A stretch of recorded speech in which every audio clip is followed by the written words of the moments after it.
Hi, my name is Caroline Gurney and I'm the CEO of Future Generation, and I'm delighted to be joined by Emily Fuller, who is our Social Impact Manager.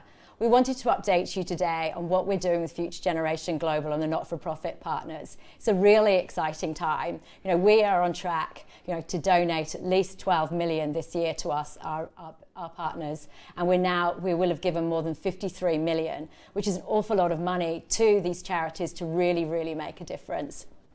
So 2 years ago, the board of Future Generation Global decided to actually review what they were going to be doing in the mental health space. And they decided to move to prevention in mental health and wellbeing. And so today we're going to talk to you a little bit about the partners that we've now chosen and talk about why. So Emily, thank you for being here today. Why is it so important for us to really invest in that prevention and wellbeing space? Sure, thanks Caroline. So as private givers, in order to maximise the impact of our donations, we're looking for areas that have really high potential to create social good, but that are underfunded or overlooked by others, particularly governments.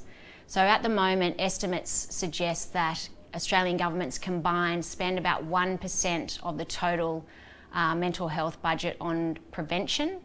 And that's despite prevention being identified since the early 90s in every sort of state and federal level policy as a priority. And that's quite consistent right up to today. We've had a Productivity Commission inquiry recently and also a Victorian Royal Commission. So what about the priorities? Tell me about those. Yeah, so prevention is such a priority because for many reasons. Economically, prevention is a lot more cost effective than treatment services. Obviously, if you can stop something from happening or developing or becoming acute, you save a lot of money over the long term. And morally, of course, everyone would choose to spare a young person and their family the experience of mental ill health.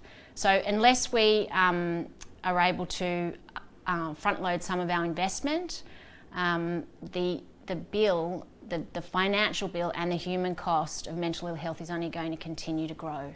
So Australia has been incredibly successful in investing in that prevention space. Can you give us some examples of where Australia's done really well that we can actually learn from? Absolutely, and we have lots of those examples. Australia's been really successful at reducing the burden of disease of many health conditions, some cancers, infectious diseases, heart disease, diabetes, and that's been done by a dual focus on prevention approaches as well as improving treatments. And in mental health, we haven't given prevention that policy focus yet, so in our view it's a really great opportunity and one that we want to pursue. So you've explained why we're moving into the prevention space. So what were you actually looking for, when we got all of these applications in, what did you want in your social impact partner? Yeah, so we're looking for really high potential organisations where our support can accelerate their impact with young people and their wellbeing. So we're trying to build a portfolio that will have impact in that prevention space. So we look for organisations with a good track record and also opportunity to go further. And we prioritise small to medium-sized organisations that don't have a lot of government funding yet. And what about geography? How important is that to the portfolio as a whole? Yes, we have certain geographical aims as well. So we try and have a national footprint for Future Generation. And we also try to have a really good representation of partners in regional areas, at least 30% of partners based in regional areas.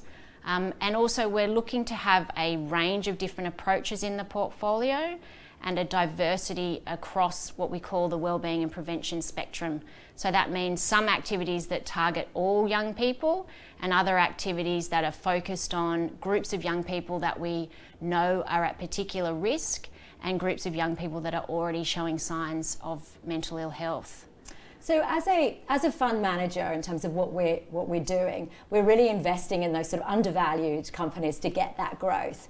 And I see with our impact partners, we're also trying to get that growth as well. Yeah. So how do you actually measure the social impact? Because we measure our fund managers and their performance because shareholders really want to know. So how are we going to measure that social impact? Yeah, that's a really important part. So in tandem with our selection process, we've been working with impact measurement specialists to build a framework that will allow us to track the individual partners' progress, as well as aggregate that together to be able to show our collective impact in wellbeing and prevention. The partners' work is complex, and so tracking that impact and demonstrating it is not easy, but we think it's really important to be as transparent and accountable to our shareholders and other contributors as we can, so we're working really hard on that. And of course, we really want to be able to demonstrate to other funders, particularly governments, the value of investing in wellbeing and prevention. So it's incredibly exciting, and I think one of the things that we all love about Future Generation is that shareholders can get involved.